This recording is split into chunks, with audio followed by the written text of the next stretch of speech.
È un problema che ci è capitato così a caldo da poche ore e ci stiamo confrontando tra presidenti provinciali della regione per capire come affrontare questa, che definisco una proposta.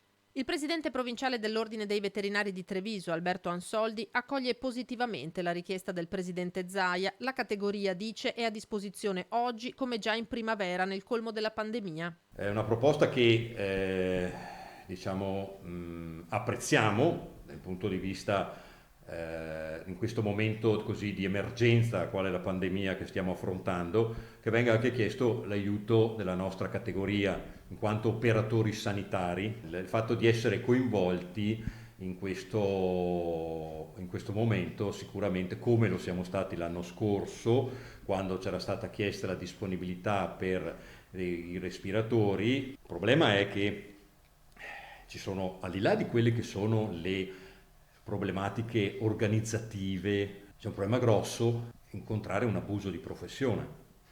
Certo, noi abbiamo delle competenze, abbiamo una responsabilità professionale e questo è un ruolo che non ci compete. In caso di imprevisto, se nel corso del tampone si dovesse verificare una lesione, piccola o grande che sia, con quali strumenti il professionista potrebbe risponderne? Una posizione che è anche quella dell'Ordine dei Veterinari del Veneto e alla quale difficilmente, secondo Ansoldi, si potrà trovare soluzione. E questo è il nodo che bisogna sciogliere e non credo che ci possa essere, anche in questo momento così grave di emergenza pandemica che stiamo attraversando, una qualche legge regionale che possa sviare, ovviare a questo problema.